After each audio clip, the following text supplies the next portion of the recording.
నమస్కారం sir. Thank you.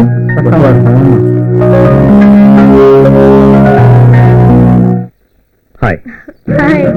Tanya, చాలా రోజుల తర్వాత కనబడుతున్నావు. బాగున్నావు కదా? ఫైన్ అండి. హీరోయిన్ లా అందంగా ఉన్నారు. ఫిల్మ్ నగర్ బ్లడ్ బ్యాంక్ లో బ్లడ్ అమ్ముతున్నారు. కొంప తీసి హీరోయిన్ కావాలని కాదు కదా? నేను హీరోయిన్ కాకుండా ఉండడానికి రక్తం అమ్ముకోవాల్సి వస్తుంది. మీరెందుకు వచ్చారు ఇక్కడ? నేను డొనేట్ చేశాను. మా అమ్మకి బాగా డబ్బు పిచ్చి. నా సంపాదనేమో సరిపోవడం లేదు. లక్ష్యం సంపాదించడం కోసం నన్ను హీరోయిన్ చేయాలనుకుంటుంది. కానీ నాకు అది అస్సలు ఇష్టం లేదు. ఏం చేయాలో ఏంటో. సినిమా హీరోయిన్ అంటే అంత చిన్న చూపెందుకు? గ్లామర్ గా ఉన్నా హీరోయిన్ గా ట్రై చేయి. మంచి ఫ్యూచర్ ఉంటుంది. సినిమా వాళ్ళంటే చెడ్డవాళ్ళని నా ఉద్దేశం కాదు. కానీ మా మావయ్య లాంటి వాళ్ళని చూస్తుంటే అందరూ చెడ్డవాళ్ళని అనిపిస్తోంది. మంచి చెడు అన్ని రంగాల్లోనూ ఉంటుంది. మనం జాగ్రత్తగా ఉంటే సరిపోతుంది. భలే వారండి మీరు. ఎంత జాగ్రత్తగా ఉన్నా మా మావయ్య లాంటి వాళ్ళ చేతుల్లో మోసపోక తప్పదు. ఈ మధ్య ఒక మండల అధ్యక్షుడిని సినిమా తీస్తానని బకరా చేశాడు. ఆ బకరా ప్రెసిడెంట్ ఎవరో కాదు తల్లి, నేనే. కానీ ప్రత్యూషపై సినిమా తీసి లోకానికి చూపిస్తాను. ఆ మనోజ్ గారి పరిచయానికి ముందే నేను పూనా ఫిల్మ్ ఇన్స్టిట్యూట్ లో టీఎఫ్టీ చేసి ఉన్నాను. మీ మాటలు వింటుంటే సినిమా వాళ్ళంతా చెడ్డవాళ్ళు కాదనిపిస్తోంది. నాకు నమ్మకం ఉంది, మీరు అనుకుని సాధిస్తారు. ఫిల్మ్ ఫైనాన్స్ గురించి ట్రై చేస్తున్నాను. ఓకే అవగానే మీరు కంపల్సరీగా యాక్ట్ చేస్తానని మాట ఇవ్వాలి. ఎంతకాలం మా మావయ్యని చూసి ఎంతో భయపడేదాన్ని. కానీ మిమ్మల్ని కలిసాక నా భావాన్ని మార్చుకోవాలనుకుంటున్నాను. All the best. Thank you. మీరు చేసే ప్రత్యూష సినిమా పెద్ద సక్సెస్ అవ్వాలని ఆ దేవుని కోరుకుంటాను. వెళ్దామా?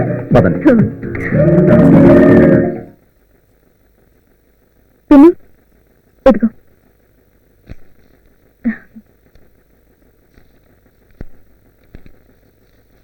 ఏమిటి?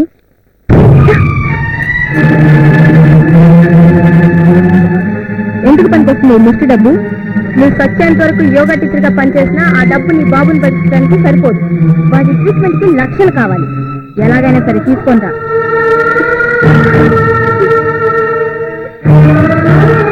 ఈ వారంలో బాంబే ఫైనాన్సర్ వస్తున్నారు. నీ ఫోటో చూసి మట్టి పోగొట్టుకున్నారు. వెళ్ళు, వెళ్ళి హీరోయిన్ ఛాన్స్ కావాలని అడిగిరా. వెళ్ళు, వెళ్ళవే. వెళ్ళి సెలెక్ట్ అయ్యడం ముసడా, లేదా నీ బాబుని బాధలు పెట్టుతాను. నిన్ను నా రౌడీ అన్నయ్యకి మూడో పెళ్ళాన్ని చేస్తా. జాగ్రత్త.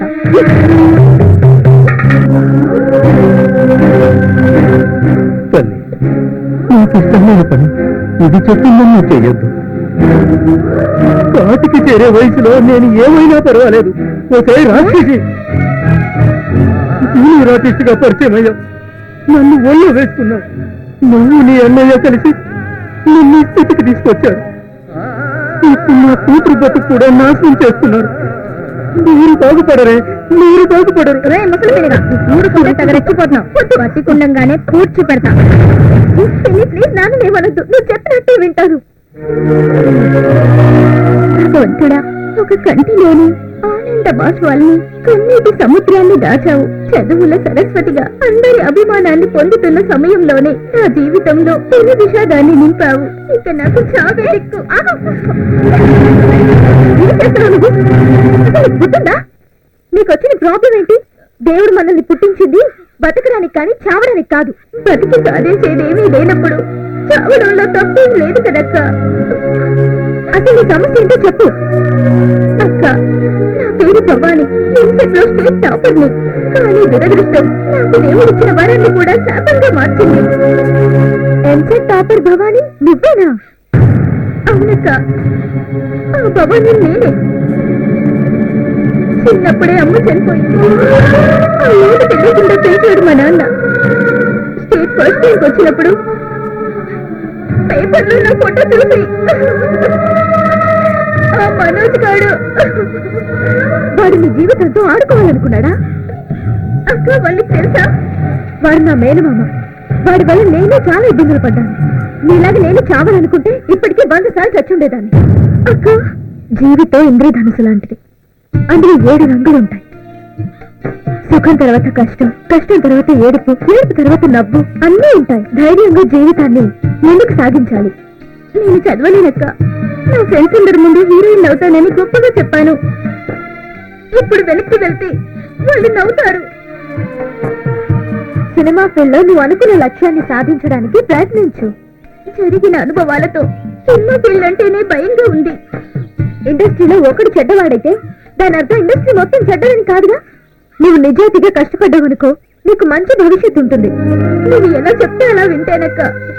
Very good. నువ్వు చావాలనే ఆలోచన ప్లీజ్ వదిలేయ్. నీ జీవితం గురించి ఆలోచించు, ఏం చేయాలి, ఏం సాధించాలని. నువ్వు ప్రస్తుతానికి హాస్టల్లో ఉండు, నీ ప్రయత్నాలు సాగించు. నీకు అండగా నేనుంటాను, ఓకే? మరి మనసు సంగతి వాడిని తలుచుకుంటేనే భయంగా ఉండక్క. వాడు నవ్వుతూ నవ్వుతూ చేసిన దానికి ఏడుస్తూ ఏడుస్తూ అనుభవించాల్సిన టైం వస్తుంది. నువ్వేం బాధపడకు.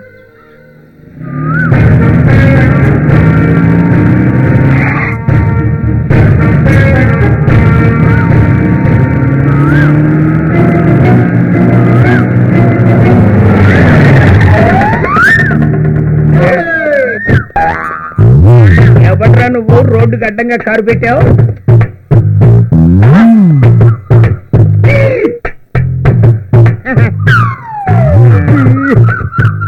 నమస్కారం అండి, మనది శ్రీకాకుళం నిమ్మకాయలపాలెం.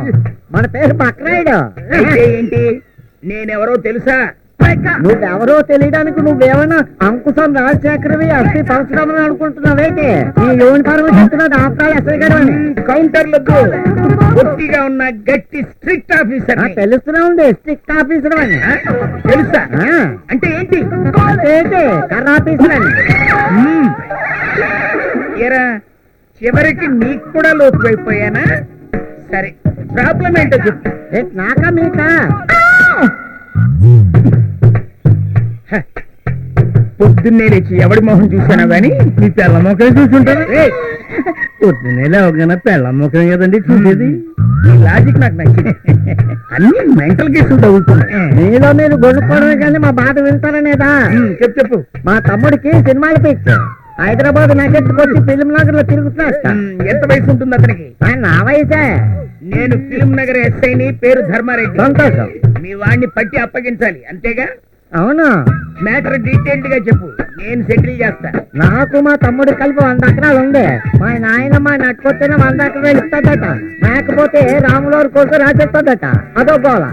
అది సంగతి. ఆస్తి కోసం అన్నమాట, మీ తమ్ముడు మీద ప్రేమ కోసం కాదు. సరే, మీ వాడు ఎక్కడున్నా నేను పట్టిస్తా.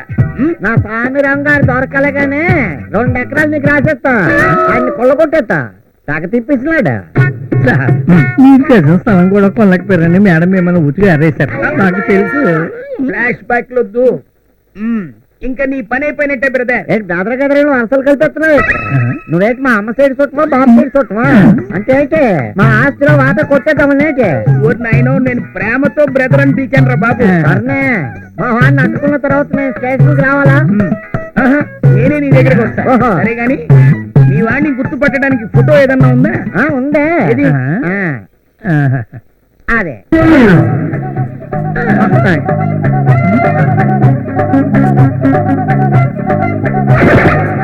ఏంటి అలా గాబరైపోతున్నావు? రేపిస్ట్ ని టెర్రరిస్ట్ ని చూస్తున్నావు? ఏరా, తమాషాగా ఉందా? రాత్రి తాగింది దిగలేదా? ఈ ఫోటో చూపించి మీ తమ్ముడు ఫోటో అంటావేంటి? అది నా తమ్ముడు ఫోటోవే. కాకపోతే నాకన్నా ఒక గంట నేటుగా పుట్టాడు. ఇద్దరం కమలం. కమల పిల్లల? మా అమ్మ పేరు కమల, నా పేరు బక్రాయుడు, వాడి పేరు చిన్నరాయుడు. సరే బక్రాయుడు, నీ తమ్ముడు ఎక్కడున్నా పట్టి నీకు అప్పగిస్తా, సరేనా? Thank you. థ్యాంక్స్ లాభం లేదు, ఊరంతా తిరగాలి కదా. మళ్ళీ ఇదో టేకే. సరేనే, ఇదిగో 10,000.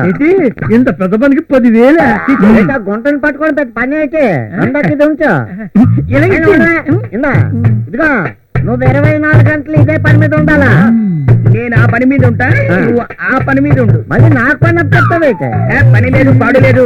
2 ఎకరాలు డాక్యుమెంట్స్ నా పేరు మీద రాయడానికి ప్రిపేర్ అయ్యి ఉండు. ఆ పనా? అయితే ఓకే. అర్జెంట్ గా మాట్లాడాలని రమణ.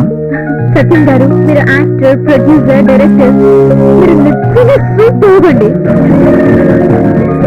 Thank you కానియా. ఇందులో నా గొప్పతనం ఉంది. సినీ కళామ తల్లి మృదుగ సింధూరంలా మెరిసిపోయి మీ మహిళామ తల్లుల కష్టాలు బాహ్య ప్రపంచానికి తెలియజేయాలన్నదే నా ఆలోచన. మీరు చాలా మంచి పని చేస్తున్నారు.